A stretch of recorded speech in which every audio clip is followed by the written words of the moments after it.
Filhos meus, bom dia, boa tarde, boa noite. Estamos aqui para concluirmos a nossa aulinha sobre a Era Napoleônica.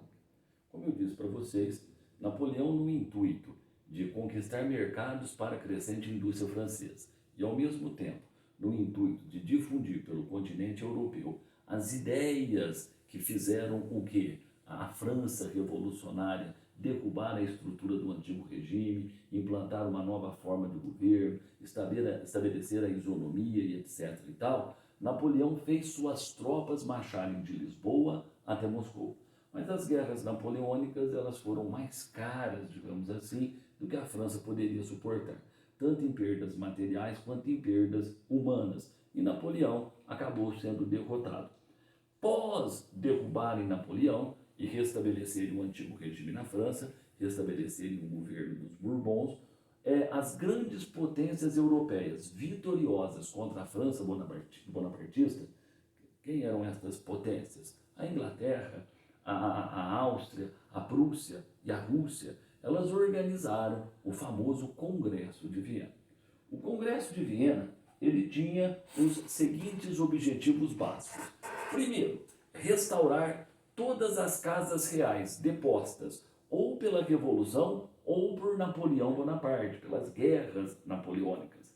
Desta forma, os Bourbons voltaram a governar a França, a Espanha e o Reino de Nápoles, também conhecido como o Reino das Duas Sicílias. Os Braganças, que estavam exilados no Brasil desde de 1800, final de 1807, eles fugiram de Portugal diante do avanço do exército francês sobre a Península Ibérica, vieram se esconder aqui no Brasil, chegam aqui em princípio de 1808, puderam voltar para Portugal, tá? E ocuparem as suas funções administrativas ali no reino.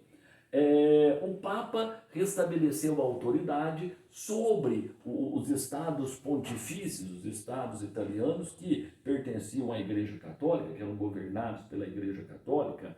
A família de Orange reassumiu as suas funções no governo da Holanda. Os Savoias assumiram o governo de Piemonte e Sardenha e, de certa forma, todas as casas reais voltaram a ocupar os seus respectivos tronos, tá? que outrora ocupavam antes da Revolução e antes das guerras napoleônicas. É óbvio, as guerras napoleônicas tinham provocado uma crise econômica sem igual na história do continente europeu. Essas casas reais elas não teriam mais o glamour, o prestígio, o luxo de outros tempos. Isso tinha ficado para um passado saudoso, tá? Mas eles não tinham mais condições de manter todo aquele luxo, aquela extravagância, tá? Que Versalhes talvez tenha sido o melhor exemplo.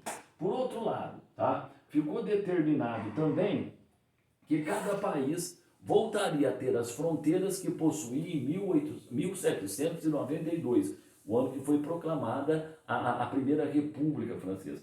Napoleão havia feito uma bagunça nas fronteiras europeias. Mudou fronteiras, tá? Unificou reinos, pegou cidade que era de um país, concedeu para o outro, concedeu autonomia administrativa a uma região, cancelou a autonomia administrativa de outras. Era necessário restabelecer o que? As fronteiras, restabelecer a ordem. E eles não podiam se dar ao luxo, depois de um longo período de guerras contra a França, agora os vitoriosos brigarem entre si para reorganizar as fronteiras. Por essa razão, ficou determinado que cada país voltaria a ter as respectivas fronteiras que possuía no ano de 1792.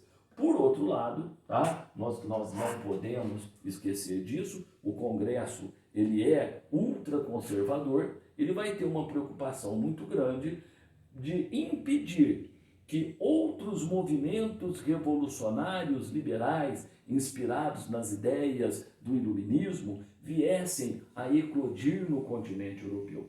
Inclusive, com esse intuito, seria criado o quê? A Santa Aliança.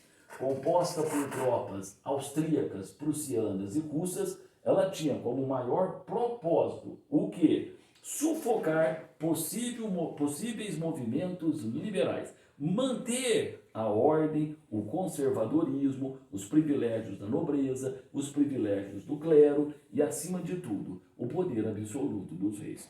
Durante um tempo, tá, o Congresso de Viena, ele conseguiu fazer impor sobre a Europa as suas ideias, tá, os seus objetivos. Mas a grande verdade é que as ideias liberais, apesar de combatidas pós-Congresso de Viena, elas continuavam sendo debatidas, difundidas, principalmente por meio de sociedades secretas, como a maçonaria, a Sociedade Carbonária Italiana, tá? e outras. E a partir de 1830, de novo, elas servirão de inspiração para uma série de revoluções que poriam fim definitivo à estrutura do antigo regime no continente europeu. Um beijo e um abraço para todos vocês. Até mais ver, moçada.